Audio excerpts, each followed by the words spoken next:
All right, let's just jump right in. Think about it. Every single day, we're constantly making choices. Some are small, like what to have for dinner. Others are huge, like which career path to go down. And the really tricky part? We almost never know for sure how things are going to turn out.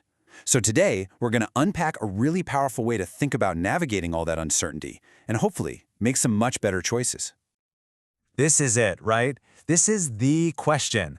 Life is just a series of forks in the road, and the pressure to pick the right path can feel, well, pretty overwhelming. So how in the world are you supposed to decide which way to go when you can't even see the destination? And that really is the heart of the matter. We're standing at these junctions, looking down all these different pathways, and each one is shrouded in a little bit of fog. There's always some uncertainty about where it leads. So, what's the number one tool most of us use to just pick one and go? Yeah, that's right. Our gut feeling, our intuition. How many times have you heard someone say, just trust your gut?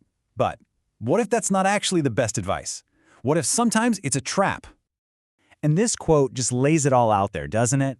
Relying only on that hunch, that gut feeling, often leads us to make a choice that is, well, suboptimal. Okay, but what does suboptimal actually mean? It just means you didn't make the best possible choice. It's not that you made a terrible, disastrous decision.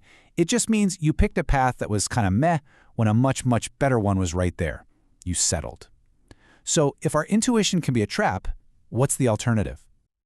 Well, the alternative is to take that vague, fuzzy feeling of uncertainty and actually make it solid. It's about shifting gears from just feeling your way through to actually analyzing. And the key tool for that is turning that uncertainty into numbers. And look, this isn't just some abstract idea. It's a proven, potent method. I love that word, potent. It means it's powerful, it's effective. The moment you start putting numbers to the possibilities, you get a way clearer picture of what's in front of you. So let's really put these two approaches head to head. So here's the big trade-off. On one hand, you've got intuition. It's fast, it's easy, but man, can it be unreliable. It often leads to those suboptimal choices we talked about. But on the other hand, you have probability and analysis. Yeah, it takes a little more brain power, but it gives you a structured way to look at your options and helps you manage risks so much more effectively. Okay, so we get the what. We should be using numbers. But how? How do you actually do that? Let's get into the strategy. Let's open up the playbook. It's actually a pretty simple two-step process, which is great. Step 1, for every path you're considering, just take a minute and think through all the possible ways it could play out. What are all the plausible scenarios? And then step 2, just look at all those scenarios you came up with and figure out the proportion. What percentage of them lead to success and what percentage lead to failure. And this is probably what you're thinking right now, right? Okay, so if I use math, does that mean I can see the future? Does all the risk just disappear? The answer, to be really clear, is no. This is not a magic wand.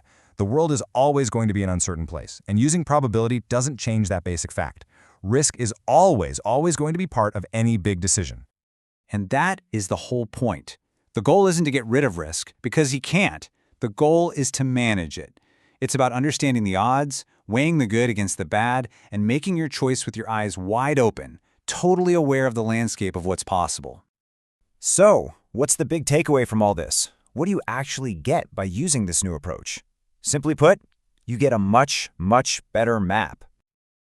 What a perfect metaphor. Making a choice based on just your gut is like trying to find your way around a new city with no map at all. Sure, you might get lucky, or you could end up totally lost. This analytical approach, though, it's like someone hands you a detailed map, showing you all the main roads, the potential dead ends, and maybe even a few shortcuts. So just to say it one more time, this is not a crystal ball. It won't tell you what will happen. It's a tool, a really powerful tool that helps you understand what could happen, which lets you make a more informed, a more strategic, and ultimately a better choice about which path you want to take.